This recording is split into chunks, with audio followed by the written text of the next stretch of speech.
நண்பர்கள் அனைவருக்கும் அன்பார்ந்த வணக்கங்க. இன்றைய விற்பனை பதிவில் நம்ம பார்த்துட்டு இருக்க மாடு கம்மி பட்ஜெட்டில் ஜெர்சியில் ஒரு கன்று மாடு ஒன்று விற்பனைக்கு வந்திருக்குது.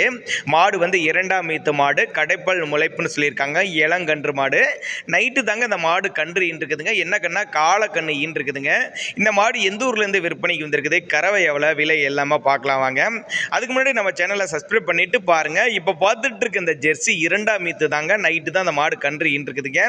என்ன கண்ணுனா காலக்கன்று இருக்குது அப்படின்னு தாங்க நம்மளோட விற்பனையில் தெரிவிச்சிருக்கா. அப்படி மாட்டுக்கு சரி கண்ணுக்கு சரி சுழி தவறலாம் எதுவும் இல்லை. சுழி சுத்தமான மாடுங்கனுங்க. அருமையான மடி செட்டில் இருக்குதுங்க. சுழி தவறலாத மாடு. கறவை திறனை பொறுத்தவரையும் ஒரு 10லேருந்து ஒரு 13 லிட்டர் வரையும் தாராளமாக கறவை எதிர்பார்க்கலாம். மாடு வந்து 2ஆம் ஈத்து மாடு தான் சொல்லியிருக்காங்க. சேலம் மாவட்டத்திலேருந்து விற்பனைக்கு வந்திருக்குது. சேலத்தில் இருந்தால் டிரான்ஸ்போர்ட் வசதியோடு பண்ணி கொடுத்துறேன் அப்படின்னு தாங்க நம்மளோட விற்பனையில் தெரிவிச்சிருக்கா. அப்படி நல்லா ரோஸ் மடி செட்டில் அருமையான மாடுங்க. எல்லா கிளைமேட்டையும் தாங்கக்கூடிய மாடு. ஆண் பெண் யார் வேணாலும் பிடிச்சிக்கலாம். சொன்ன கறவை தாராளமாக எதிர்பார்க்கலாம் அப்படின்னு தாங்க நம்மளோட விற்பனையை தெரிவிச்சிருக்கா. அப்படி கம்மி பட்ஜெட் தான் சொல்லியிருக்காங்க. கான்டாக்ட் பண்ணுங்க தாங்க சொல்லியிருக்காங்க.